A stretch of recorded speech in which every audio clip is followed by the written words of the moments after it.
पततु देत वादेहो नाश चिंता महात्मना स्वभाव भूमि विश्रांत विस्मृत अशेष संस्कृते।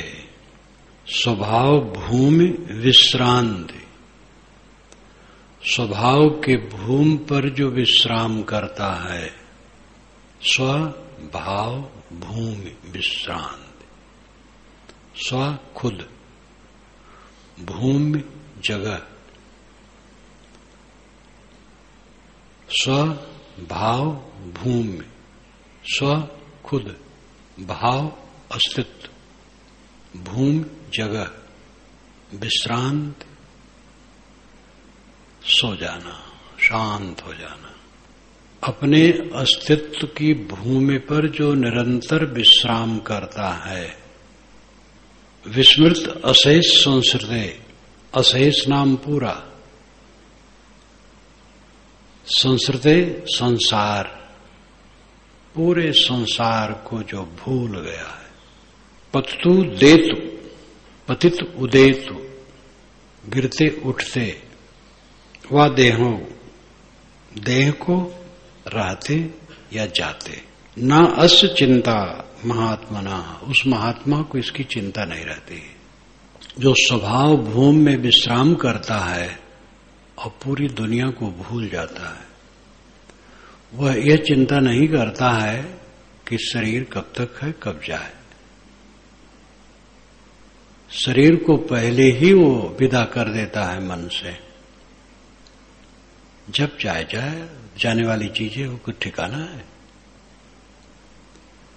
और शरीर जब तक रहेगा तब तक क्या देगा? दुख के अलावा कुछ देगा? देहधारी को दुख के अलावा और कुछ मिलता है? हर जगह संशय, संदेह, दुख, पीड़ा, परेशानी। काम्यक वन में युधिष्ठिर आ गए थे, द्वैत वन में काम्यक वन से गए थे, काफी दिन वहां रहे। वेदव्यास आए, कहे कि यहां से फिर काम्यक वन चले जाओ, यहां के बहुत जानवर खत्म हो गए हैं। शिकार चलता था उनका, पांडवों का, और बहुत से अतिथि रहते थे। तो आप चले जाओ। तो काम्यक वन में फिर लौट आए। अर्जुन तप करने चले गए अस्त्र शस्त्र के लिए। भीम ने एक दिन कहा कि अर्जुन में हम लोग बसते हैं और अर्जुन को आपने भेज दिया अलग, उनका कुछ हो जाए तो हम लोग मरे हैं। आपकी जुआ के व्यसन ने बहुत तकलीफ दिया। अब आप रट लगाए 13 वर्ष। अरे वो 60 है, उसके साथ 60ता करना चाहिए और अभी उस पर विजय करके हम ठीक कर दें। उन्होंने कहा, युधिष्ठिर ने खींच करके स्नेह दिया, उनका मस्तक सूंघा, कहा तुम ठीक करते हो, ऐसा कर सकते हो, लेकिन सत्य सत्य है। 13 वर्ष की शर्त है, उसके बीच में कुछ करना अच्छा नहीं। शांत रहो, उसके बाद करना। इतने में बृहदस्व ऋषि आ गए और इन्होंने स्वागत किया। युधिष्ठिर ने कहा, महाराज जैसा मैं अभागा हूं और कोई अभागा है? उन्होंने कहा, आपसे अधिक अभागा नल रहे और दमयंती। निषद देश के नल, निषद देश सिंध के पास पड़ता, सिंध में पड़ता है। निषद देश का शनाख्त आज भी है, उसकी शिनाख्त। सिंध नदी के पास निषद देश, वहां का राजा नल बड़ा सुंदर था और बड़ा योग्य था। एक हंस, बहुत से हंस थे, आए एक हंस को उसने पकड़ लिया। हंस ने कहा, मुझे मत मारो, मैं तुम्हारी प्रशंसा करूंगा दमयंती से। कहे, दमयंती कौन है? कहे, वो विदर्भ में एक राजा की पुत्री है, बहुत सुंदरी है, आपका जोड़ा उससे है। तो जाकर के वो हंस उससे बताया फिर कथा है लंबी। विवाह हुआ। एक बार वो जुआ खेला, उसका छोटा भाई अलग रहता था, उसी से जुआ खेला, सब हार गया। और बहुत छेड़छाड़ दमयंती ने किया और मंत्रियों ने किया, लेकिन वो कुछ नहीं माना, सब हार गया। यही है कि दमयंती को नहीं हारा और निकल पड़ा। 3 दिन तक पानी पी करके रहा और जिस दिशा में वो चला है वो एक जबलपुर का रास्ता है, एक उधर खंडवा का रास्ता है। बीच में एक मुसाफिर खाने में रहा और वहीं पर दमयंती के सोते सोते उसकी आधी साड़ी काट करके तलवार से अपना लपेट लिया और अपना नंगा हो गया था। भूखा था तो एक पक्षी को मारने के लिए चला कि इसी को खाऊं, तो पक्षी उसका कपड़ा अपना जो था, एक कपड़ा था, तो उसको खोल करके उसको फंसाने के लिए फेंका तो वो कपड़ा लेके भाग गया और कहा मैं पासा हूं, जुआ का पासा ले जा रहा हूं अब इसको भी। तो अलंकार में कहा है कि मैंने जुआ में वो नंगा हो गया। तो दमयंती की आधी साड़ी सोते सोते काट करके अपना लपेट लिया और चल दिया, वो अयोध्या की तरफ आ गया। इतना द्रावक है। बृहदस्सु ने कहा कि आप तो पत्नी के साथ हैं, भाई साथ हैं, अस्त्र शस्त्र है, उसके पास तो कुछ नहीं। महादुखी नल हुआ। फिर और आगे कथा, लंबी कथा नल की आई है, बड़ी रोचक है। नल की कथा पहले तो सब भारत में ही जो कुछ पंडित कहते सुनते थे रहा। इधर जब विकास हुआ 100-150 वर्षों में, बाहर के लोग ज्यादा जाने, तो यूरोप के अनेक भाषाओं में नल दमयंती का महाभारत से अलग अनुवाद हुआ। वो विश्व साहित्य बन गया है नल दमयंती की कथा। तो बृहदस्सु ने कहा महाराज आप तो ठीक हैं, नल की दशा अत्यंत दुख में थी और जिस कथा में दुख ज्यादा होता है, करुणा, वो कथा समाज को बहुत प्रिय होता है। राम कथा इसीलिए प्रिय हुई क्योंकि राम कथा दुख से भरी है और भारतीय परंपरा में कोई ज्यादा समय अपना दुख का है तो लोग कहते क्या यार अपनी राम कहानी शुरू कर दी, दुख भरी कहानी। इसलिए पूरी दुनिया में जहां नाटक और कहानियां दुख से ओतप्रोत हैं वो बहुत प्रिय हुई हैं। तो जीवन को देखा जाए, इसमें धारा क्या है दुख के अलावा? दुख दुख दुख। तो ज्ञानी पुततो देतु वादेहो नास्ता महात्मना।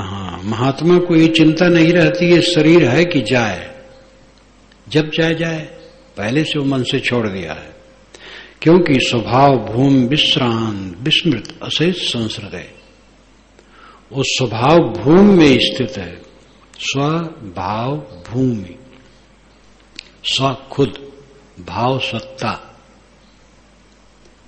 भाव का अर्थ एक सत्ता होता है, भाव का अर्थ एक भावना होता है। तो भावना नहीं, सत्ता। स्वभाव यानी स्वसत्ता, भूमि स्थित, स्वसत्ता की स्थिति में जो विश्राम करता है। सरल शब्द में कहें जो स्वरूप में शांत है और विस्मृत अशेष संस्कृत, शेष नाम बाकी, अशेष नाम पूरा। पूरा संसार अपने चित्त से उतार दिया है। पतुते वादे हो,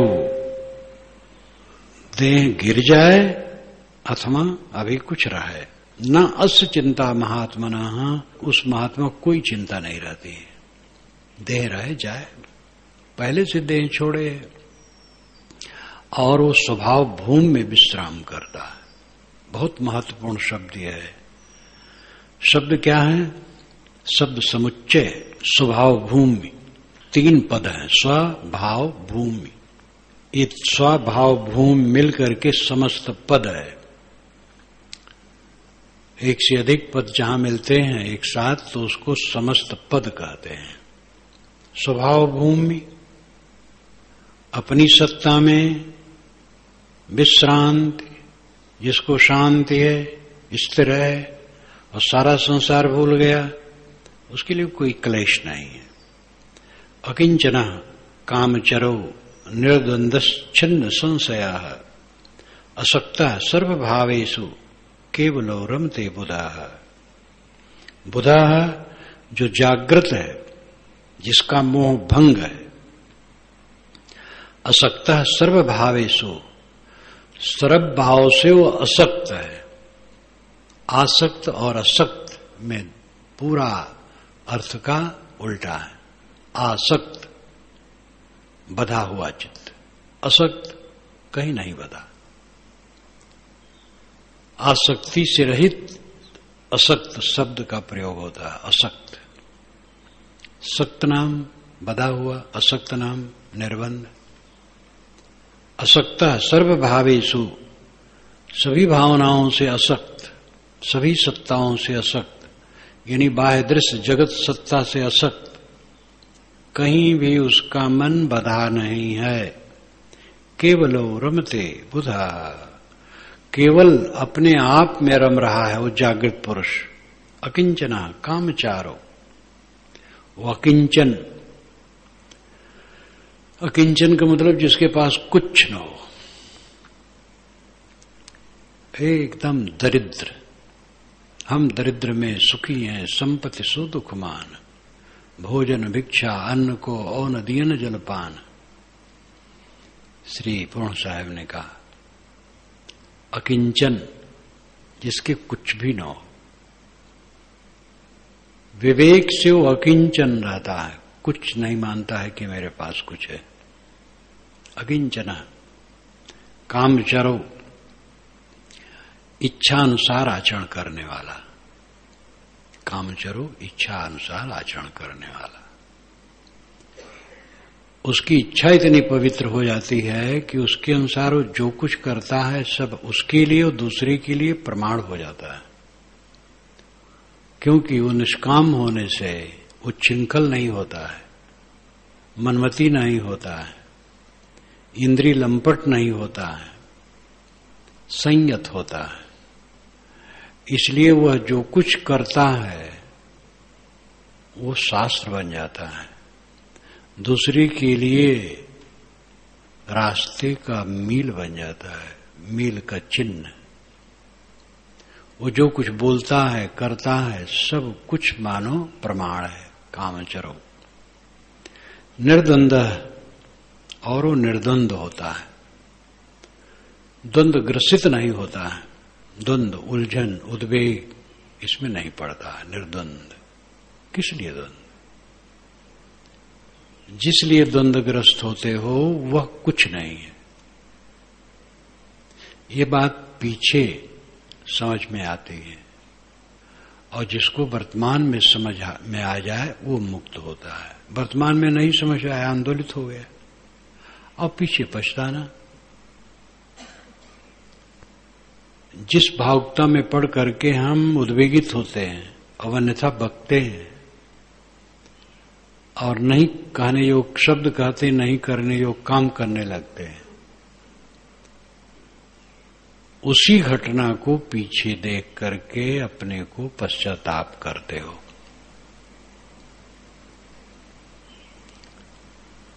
थोड़ा नशा पाए, बाता को ही हो गई, तो मैं हो गया, पीछे से रोना, अरे ऐसा न कहते तो अच्छा होता, ये इसमें क्या दम था, क्या धरा था।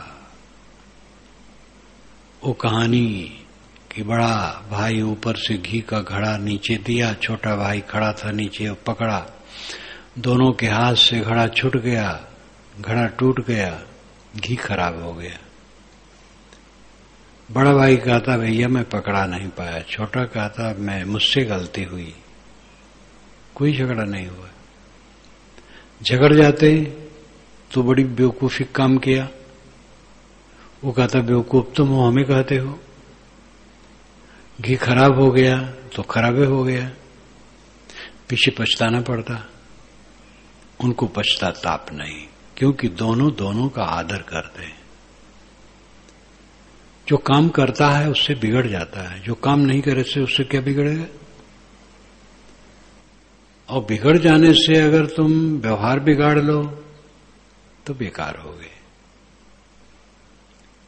बिगड़ना भी ऐसा भी होता है जो बिगड़ता नहीं, लेकिन हम बिगड़ना मान लेते हैं, क्योंकि हमारे मन के अनुसार नहीं होता है, वो तो और खराब है, उसमें उलझना।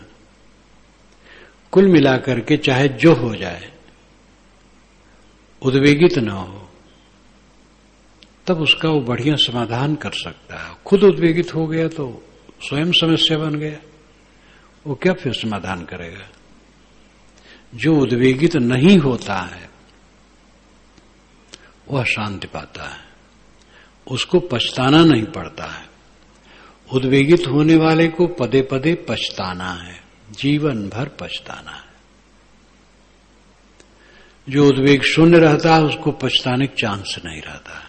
और जो कुछ आज बहुत बड़ा मान रहे हो, 4 दिन के बाद वो कुछ नहीं रहेगा, केवल ग्लानि होगी। मैंने ऐसा कहा, ऐसा कर डाला, ऐसा सोच डाला, ऐसा न करता तो क्या हर्ज होता। सबसे बड़ा नुकसान है चंचल हो जाना, उद्वेगित हो जाना। और ये माटी गोबर की चीज बनेगी, बिगड़ेगी, जो होना होगा होगा। निर्द्वंद छिन्न संशया, संशय छिन्न है, संशय कट गया है, कोई संशय नहीं है। जीवन निर्वाह और स्वरूप स्थित, ये दो हमारे सामने हैं। जीवन निर्वाह हो और शांत जीवन भर बनी रहे, ये 2 काम करना है। दोनों में संशय नहीं है। जहां रहेंगे झाड़ू लगाएंगे, सेवा करेंगे, शक्ति चले तक।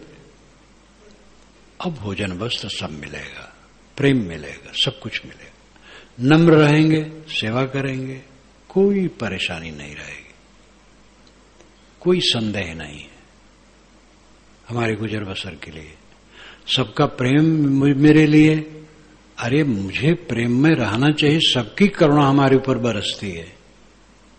हमारी बेवकूफी जो हम मानते हैं कि लोग हमसे प्रेम नहीं करते हैं।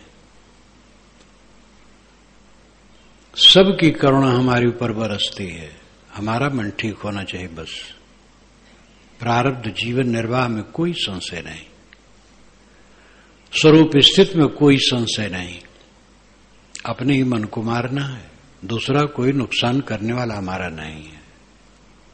हमें कोई बंधन में डालने वाला नहीं है, कोई तकलीफ देने वाला नहीं, कोई उलझाने वाला नहीं है। हम खुद उलझते हैं स्वयं अज्ञान बस, अहंकार करके। पाना कुछ नहीं है, न भगवान पाना है, न मोक्ष पाना है। मन की गांठ काट दो, स्वयं मुक्त हो, स्वयं भगवान हो, परमात्मा हो। मोक्ष कोई अलग चीज है जो उसको पाओगे। पाने वाली चीज तो जाने वाली होती है, संतो आवे जाए सुमाया। तो जीवन निर्वाह और स्वरूप स्थित दोनों के लिए कोई संशय नहीं, छिन्न संशया। अकिंचन कामचरो निर्द्वंद छिन्न संशया, असक्त श्रभ भावेश केवलो रमते बुधा। जो अकिंचन है, जो ये मानता है मेरा कुछ नहीं, शरीर भी मेरा नहीं है। कामचरो, और इच्छा अनुसार आचरण करता है, जैसे इच्छा होती वैसे आचरण करता है। अब ये इच्छा जो है कामचरो, दुनिया भर तो कामचर है, जैसे मन में होता वैसे करते हैं, वो बहते हैं। लेकिन ये कामचर बहुत ऊंचा है,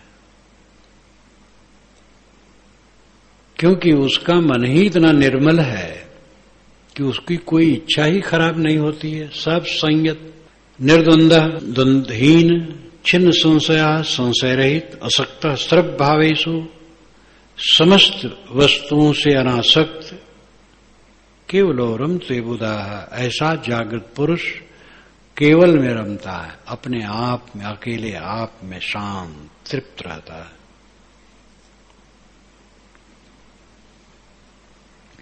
निर्ममः शोभते धीरः समलोष्टास्म कांचनः सुभिन्न हृदय ग्रंथिर निर्विधूतर जस्तमः। निर्ममः शोभते धीरः, धीरवान पुरुष निर्मम होते, ममता रहित। समलोष्टास्म कांचनः, लोष्ट अस्म और कंचन, कंचन कहते सोना को, कंचन कहते धन दौलत को, कांचन भी सोना को कहते हैं, दो ढंग से कहा जाता है, कांचन और कंचन।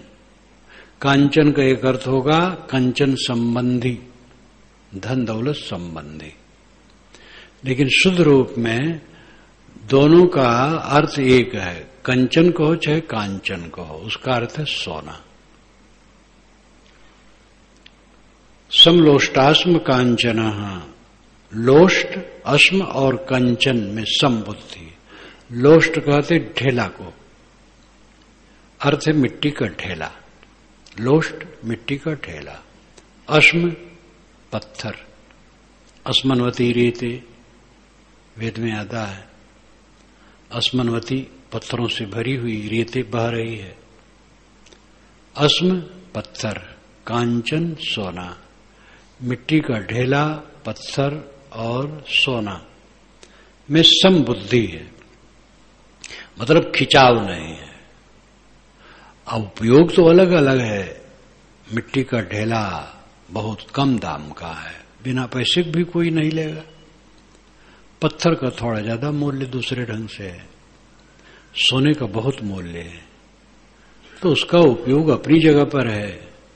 लेकिन विवेकवान सब पत्थर समझता है, सब मिट्टी समझता है, क्या उसमें खींचना। सुभिन्न हृदय ग्रंथि, उसके हृदय की गांठ सुभिन्न, भिन्न नाम अलग हो गई, टूट गई है। सुविशेषण है, अच्छी तरह से टूट गई, हृदय की गांठ उसकी बिल्कुल कट गई है। अहम ग्रंथ, संशय ग्रंथ सब कट गई है। निर्विधूत रजस तमः, रज और तम उसके निर्विधूत हो गए। निर्विधूत नाम धुल जाना, रज तम उसके धुल गए, शुद्ध सत विराजता है, न रजोगुण है न तमोगुण है, सब धुल गया है। इस प्रकार धीर, धीरवान पुरुष शोभते शोभा पाता है। संसार में उसका महत्व होता है, संसार में उसकी छाया लेना चाहते हैं जो समझदार है। नहीं समझदार वो गाली भी देते हैं, उसकी कोई चिंता की जरूरत नहीं, वो तो सनातन धर्म है। जितने महापुरुष हैं सब गाली पाए हैं, उसका महत्व नहीं है। जो समझते हैं उनके लिए यही पुरुषाधार है और उन्हीं के लिए महत्व है। जो नहीं समझता उसके लिए क्या है। ज्ञान की पुस्तक है, जो समझता है लाभ लेता है, जो नहीं समझता उसके लिए कुछ नहीं है। हमारे गुरुजी त्रिज्या पाए थे घटुलिया पर, एक वैष्णव की कुटी पर। वो बीजक की टीका है इसलिए खरीद करके वो धरे थे, लेकिन वो न पढ़ पाते थे न समझ पाते थे। हमारे गुरुजी देखे तो उनका मन उसमें लग गया। ऐसे कई जगह की ये घटना है। श्री प्रेम साहब जब घर से निकले थे, गोरखपुर के तरफ के थे, थोड़ी उम्र, अयोध्या गए भगवान पाने के लिए, रेत ओत में कुछ रहे, कहीं नहीं पाए, तो चल दिए लखनऊ की तरफ गाड़ी बैठ करके। तो भूख लगी तो एक जगह उतर पड़े, तो एक कुटिया गए, कबीरपंथी कुटिया रही, महात्मा थे, उन्होंने रखा, उन्होंने साधु वेश दिया, लेकिन वो पढ़े लिखे नहीं थे, समझा नहीं पाते थे। त्रिज्या बीजक पूर्ण साहिब टीका थी, उसको पढ़ने लगे तो उनका बड़ा मन लगा, ये तो बहुत बढ़िया पुस्तक है, वो समझने लगे। लेकिन वो समझा नहीं पाते थे, तो किसी सुने कि लखनऊ में मेहदीगंज में आश्रम है, वहां लोग अच्छे लोग रहते हैं जो जानते हैं, तो वहां चले गए। वहीं से घर वाले पकड़ ले गए, फिर लौट आए। तो त्रिज्या का महत्व इतना था कि वैष्णवों में, वेदांतियों में, कबीरपंथियों में हर जगह उसका प्रचार था, लोग खरीद के रखते थे। कुछ लोग समझते थे तो लाभ लेते थे, बाकी लोग हाँ त्रिज्या है, पूर्ण साहेब टीका रखी है, बीजक है साहेब का, बस और कुछ नहीं जानते थे। आज भी ऐसा है। तो जो जाने उसके लिए मूल्य है, जो न जाने उसके लिए मूल्य क्या है। धीर पुरुष शोभते, शोभा पाते हैं। वे कैसे होते हैं? ममता रहित, मिट्टी के ढेला, पत्थर और कंचन में समबुद्धि, मतलब लोभ क्षोभ से रहित। उनके हृदय की गांठ कटी रहती है, कोई आग्रह नहीं, कोई हठ नहीं, कहीं चिपकाहट नहीं, और विनिर्धूत रजस तमा, रजतम धुल गए हैं उनके।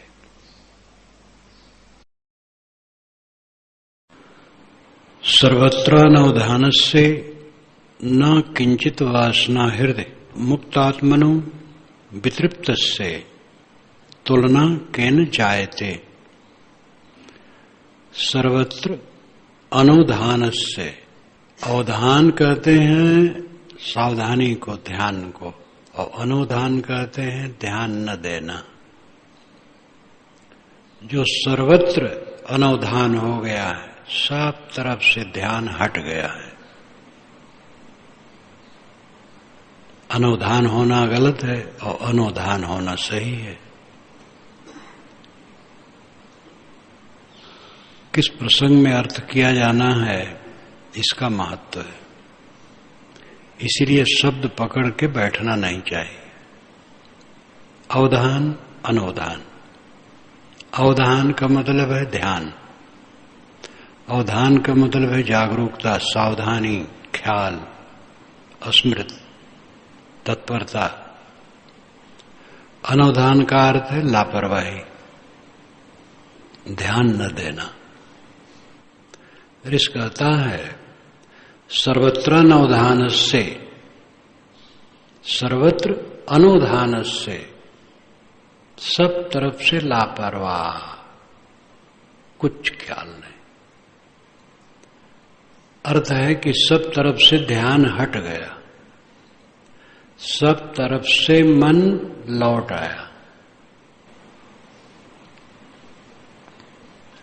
ऐसा नहीं कि जो काम करना है तो उसके लापरवाह है।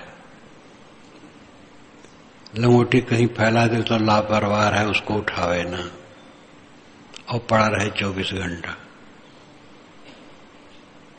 व्यवहार में तो अवधान चाहिए, साधना में भी अवधान चाहिए। सर्वत्र अनवधान हो गया, यानी सब तरफ से अपने मन को समेट लिया,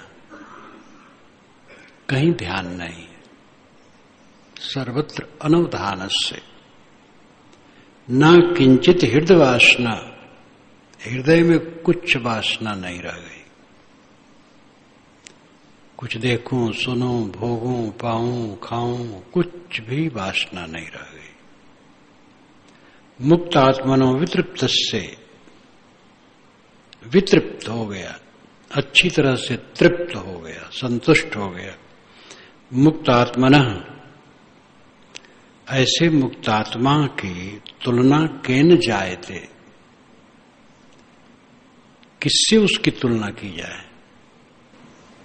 राजा, बादशाह, मंत्री, राष्ट्रपति, विद्वान, कलाकार, धनी, पूंजीपति, किसी से उसकी तुलना नहीं हो सकती है। तुलना केन जायते, मुक्तात्मनः, तुलना की न जाए तो ऐसे मुक्त आत्मा की तुलना किससे की जाए, जिसका मन सब तरफ से लौट आया है, जिसके मन में थोड़ी भी वासना किसी वस्तु के लिए नहीं है और जो अत्यंत तृप्त है, आत्मसंतुष्ट है। ऐसे मुक्त आत्मा की तुलना किनसे की जाए? वो सर्वोच्च है। आत्मसंतुष्ट व्यक्ति सर्वोच्च है। ये केवल साधु संत के लिए नहीं है। जो हो वही अपने अपने पेशे में जो हैं, जो जो काम करते हैं, अगर वो संतुष्ट हैं तो समझदार हैं। एक मेरा साथी समझदार भक्त मुझसे कहा, वो अच्छा कमाता है, काम भर का नौजवान है। आजकल प्रचारक बहुत होते हैं, ये काम करो, ये होगा, वो होगा, उनको कमीशन मिलता है।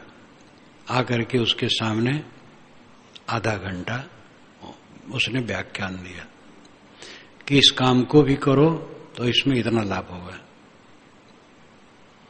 तब जो कह चुका तब उसने कहा कि आपने मुझसे पूछा नहीं कि मैं संतुष्ट हूं कि नहीं। मैं जो काम करता हूं उसमें संतुष्ट हूं, आगे कुछ मुझे करने की जरूरत नहीं है। तो बेचारा निराश हुआ।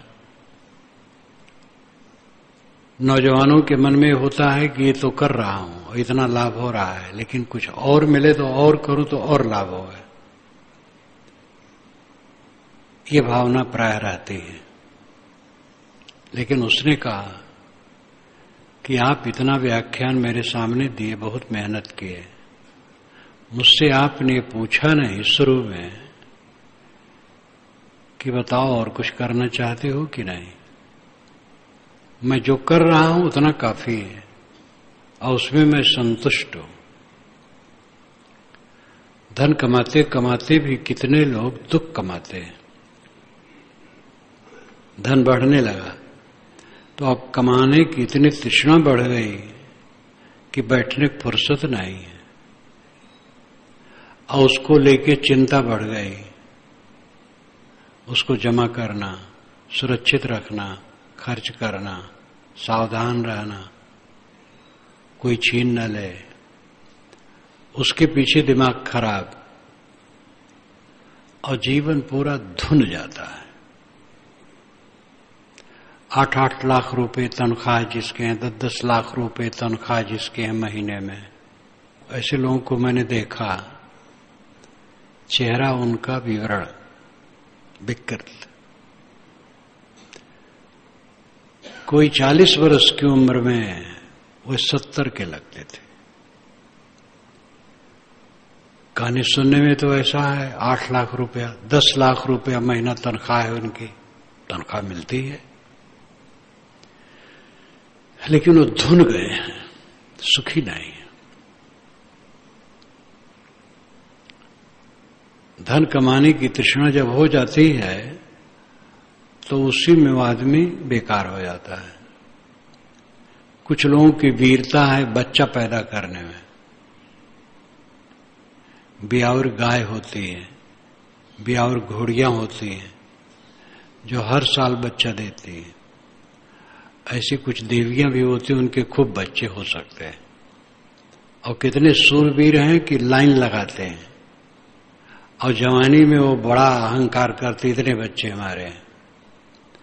और कुछ ही दिन में जो उनको रोना होता है, वो बच्चे जब बड़े होते हैं, भिन्न भिन्न स्वभाव, और फिर सबको ठिकाने लगाना, पढ़ाना, गुनाना, धंधा कराना, विवाह करना, उनके बाल बच्चों को संभालना, फिर रोते हैं। बहु सुत, बहु धन, बहु रुचि, बहु चार व्यवहार, या में भलो मनाई वो यह ज्ञान अपार।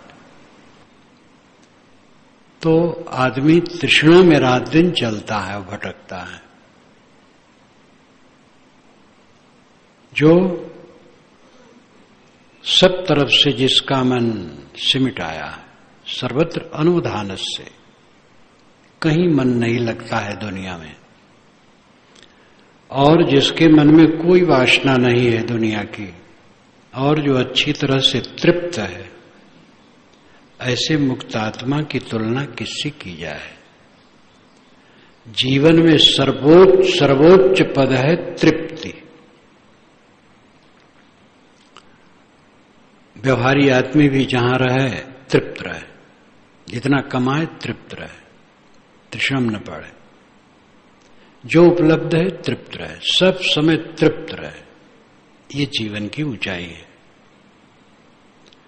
जानन न जानात, पश्यन् न पश्यत, ब्रुवन् न च ब्रूते, को अन्यो निर्वासनादृते, जानन अपि न जानाति, जानते हुए भी नहीं जानता।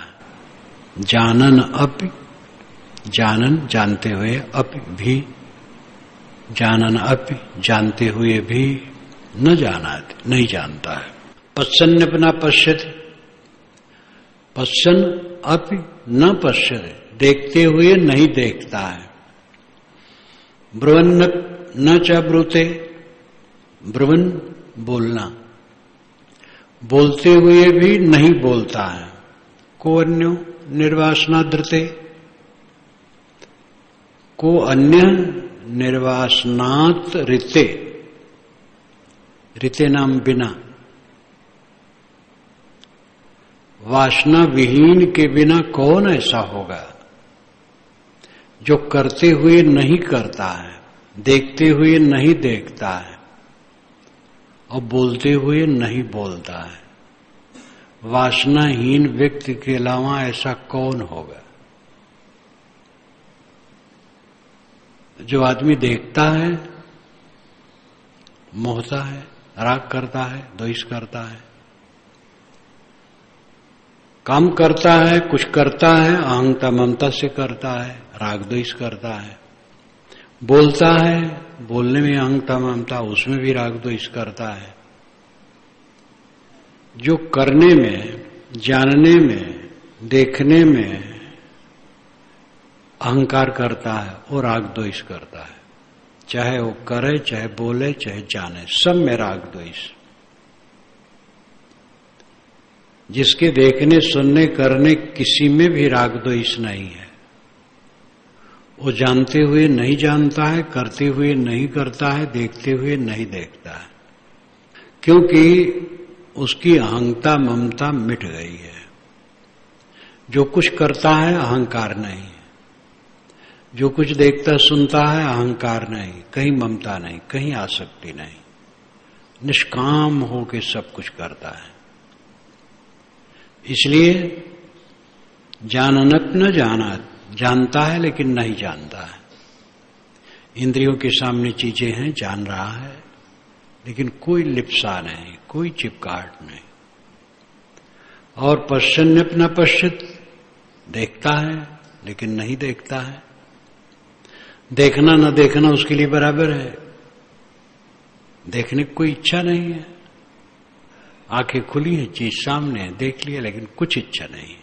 और ब्रुवन् ब्रूते, बोलता है, बोलने की इच्छा नहीं है, लेकिन बोलता है व्यवहार में। को अन्य निर्वासनात् ऋते, निर्वासना वाले व्यक्ति के बिना ऐसा कौन होगा।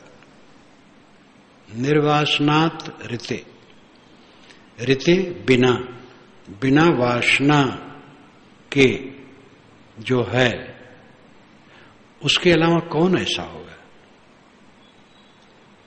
वही व्यक्ति है जो जानते हुए नहीं जानता, देखते हुए नहीं देखता, वो बात करते हुए नहीं बात करता, मानो वह है जो वासनाहीन है। वासनाहीन है, शरीर निर्वाह के लिए, दूसरे के हित के लिए क्रिया करता है और उसको और कोई कामना नहीं। भिक्षुर्वा भूपतिर्वा यो निष्कामा सशोभते, भावेश गलितायस शोभना शोभनामति ही। भिक्षुर्वा भूपतिर्वा यो निष्काम स शोभते, चाहे भिक्षु हो चाहे राजा हो, जो निष्काम है वही शोभा पाता है। यहां पर बहुत व्यापक दृष्टि से कहा,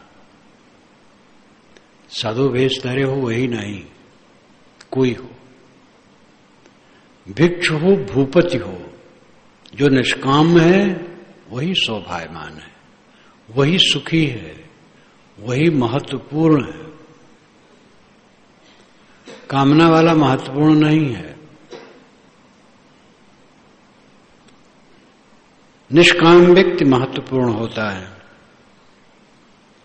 एक आदमी शौच स्नान की क्रिया में लगता है, उसके पास पैसे हैं, कपड़े हैं, वहां जानवर हो वो धर करके नहाए धोएगा, कोई डर उसको नहीं रहेगा। लेकिन आदमी हो तो डरेगा, ये लेकर के भाग सकता है। जानवर से कोई डर नहीं, वो नहीं भागेगा। जानवर उसके लिए समझता ही नहीं है, निष्काम है। निष्काम व्यक्ति से कोई नहीं डरता है, सकामी से सब डरते हैं। आदमी महासकामी है, जानवर ऐसे सकामी नहीं, सामान्य, पेट भर जाए बस और कुछ चिंता नहीं।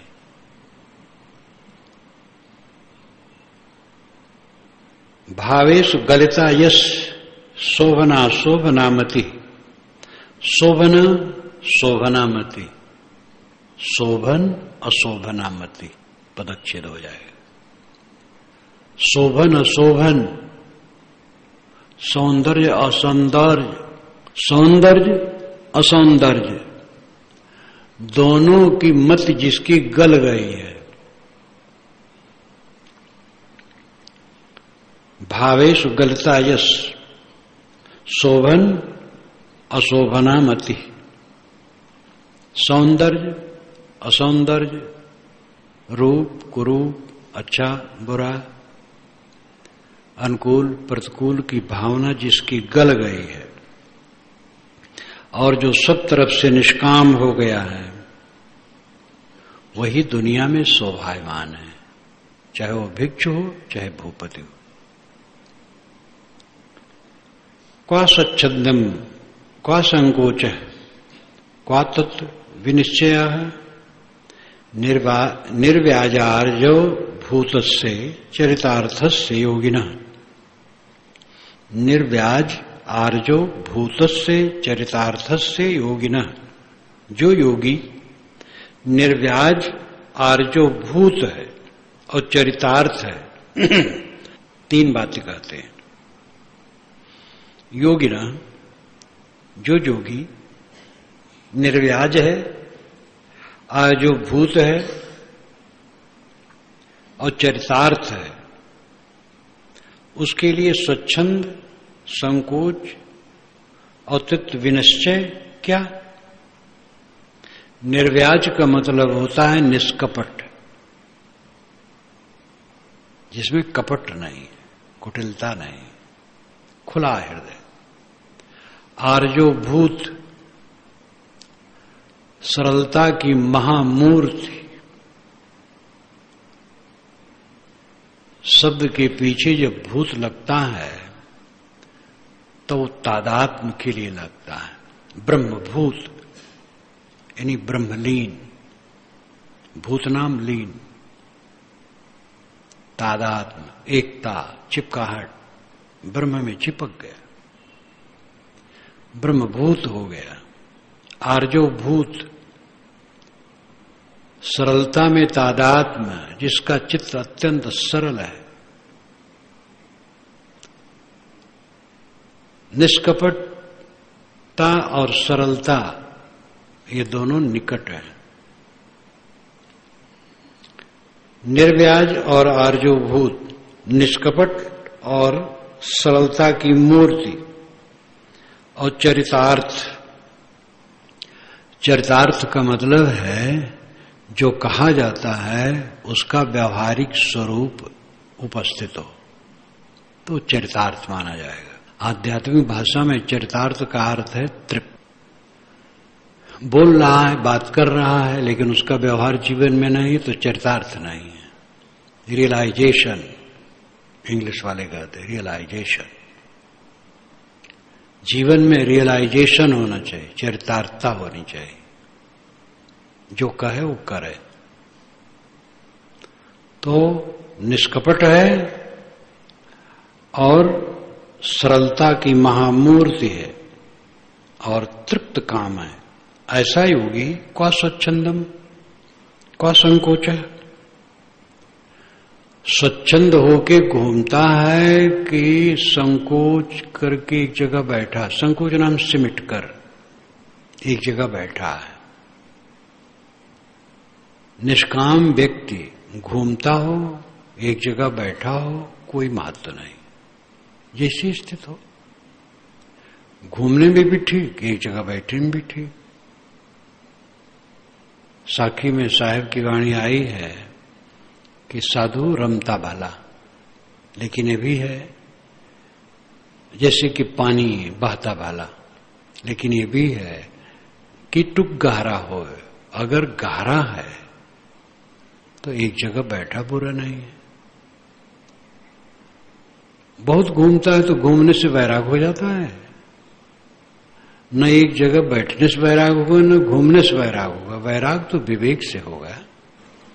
घूमना भी शोभा है, बैठना भी शोभा है। विवेक से घूमा जाए वो ठीक, विवेक से एक जगह रहा जाए वो ठीक।